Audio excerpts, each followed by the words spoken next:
আসসালামু আলাইকুম friends, welcome back to my channel Najma's kitchen. আরও একটি নতুন ভিডিও নিয়ে চলে এসেছি। আশা করছি আজকের ভিডিওটি আপনাদের ভালো লাগবে। তো আজ আমি খুব সহজেই পাঁপড় তৈরি করে দেখাবো বেসনের। তো চলুন দেখে নিই আজকের রেসিপিটি। প্রথমে একটা মিক্সিং বাউল নিয়েছি আর তার মধ্যে নিয়ে নিচ্ছি আমি 1 কাপ বেসন, আর ওই কাপেরই আমি 4 ভাগের এক ভাগ নিয়ে নিচ্ছি ময়দা। ময়দাটা অবশ্যই 1 ভাগ নিতে হবে, খুব বেশি নিয়ে নিলে হবে না। আর সাথে দিয়ে দিলাম লবণ, আর এখানে আমি চিলি ফ্লেক্স দিচ্ছি, আপনারা চাইলে এখানে গোলমরিচও দিতে পারেন। আর এখানে আমি দিয়ে দিচ্ছি জোয়ান। জোয়ানটা কিন্তু পাঁপড়ের সাথে থাকলে যখন মুখে পড়বে খেতে কিন্তু অনেক বেশি ভালো লাগবে। আপনারা এখানে আরও কিছু অ্যাড করতে পারেন এবং কালো জিরে দিতে পারেন। আর সাথে আমি এখানে দিয়ে দিলাম 1 চিমটা মতো খাবার সোডা। তো দিয়ে ভালো করে মিশিয়ে নেব।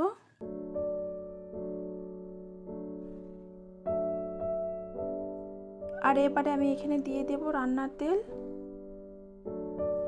তো রান্নার তেলটা এখানে আমি নিয়েছি 2 চা চামচ মতো। তো রান্নার তেলটা নেবার পরে এখানে দেখুন আমি ভালো করে মিশিয়ে নিতে হবে। এই মিশ্রণটি যত ভালো করে মিশাবেন ততই কিন্তু পাঁপড়গুলো খাস্তা হবে আর মুচমুচে হবে। তো এই মিশ্রণটি একদম মিহি করে মিশিয়ে নিতে হবে। দেখবেন দলা পেকে যাচ্ছে, আবারও ভেঙে যাচ্ছে। আর দেখুন কতটা সুন্দরভাবে বেসনের যে মিশ্রণটি আছে খুব সুন্দরভাবে মেশানো হয়ে গেছে। এবারে আমি অল্প অল্প পানি দিয়ে মেখে নেব।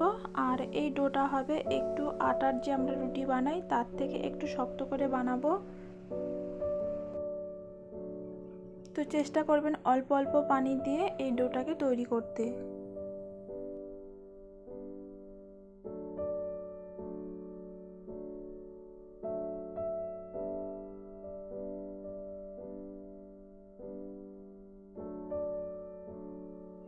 তো দেখুন মাখা হয়ে গেছে। এই অবস্থায় আমি 10 থেকে 20 মিনিট মতো ঢাকা দিয়ে রেখে দেব।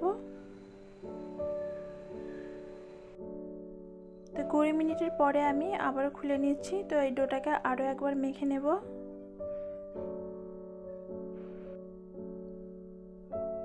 তো এখানে দেখুন আমি মেখে নিচ্ছি ভালো করে, তাহলে এর মধ্যে যে কোনো রকম লাম্পস বা কোনো দলা পেকে থাকলে সেটা কিন্তু এইভাবে মেখে নিলে দেখবেন আর সফট ডো তৈরি হয়ে যাবে। তো এটা আমার পারফেক্ট বা মাখা হয়েছে, এটা কিন্তু দেখুন লেগেও যাচ্ছে না আর খুব সুন্দরভাবে রোল পাকিয়ে যাচ্ছে। তো পাঁপড়গুলো আপনারা যে মাপের করবেন সেই হিসাবে কেটে নেবেন। তো এখানে আমি একটা চাকুর সাহায্যে এবারে কেটে নেব। তো আমি মিডিয়াম সাইজের বানাবো, তো একটু বড় করে কেটে নিচ্ছি।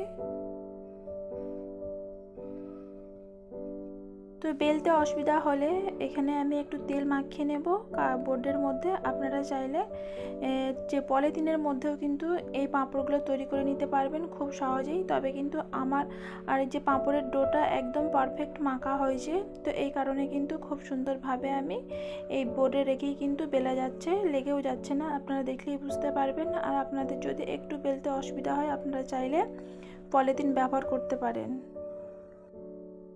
তো এইভাবে আমি পাতলা করে বেলে নেব।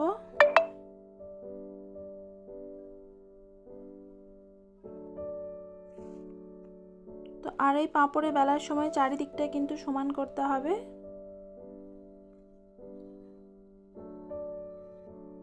তো দেখুন একটা বেলা হয়ে গেছে, আর কতটা সুন্দরভাবে বেলা হয়েছে দেখে বুঝতে পারছেন। আরও একটি আমি বেলে নিচ্ছি।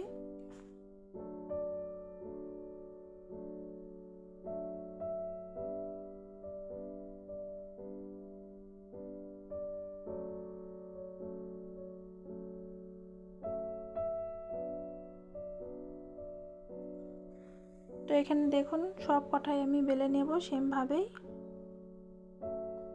আর খুব সুন্দরভাবে কিন্তু উঠে যাচ্ছে, একটার সাথে একটা লেগেও যাবে না যদি এইভাবে রাখা হয়।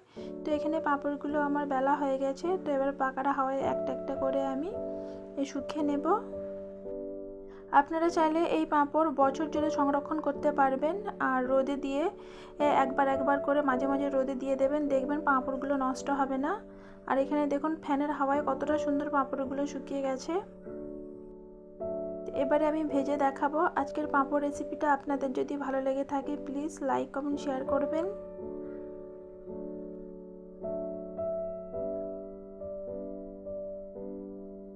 নতুন বন্ধু হয়ে থাকলে চ্যানেলটিকে সাবস্ক্রাইব করে আমার পাশেই থেকে যাবেন। তো সবজি না থাকলেও ডাল আর সাথে পাঁপড় ভাজা এই দুটো হলেই দেখবেন এক থালা ভাত খেয়ে নেবে। ছোট থেকে বড় সবাই কিন্তু এই ধরনের জিনিস খেতে পছন্দ করে।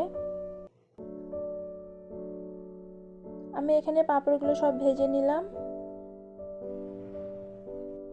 ভিডিওটিকে আর বেশি বড় করলাম না, এখানেই শেষ করলাম। আবারও অন্য কোনো রেসিপি নিয়ে আসবো। আল্লাহ হাফিজ।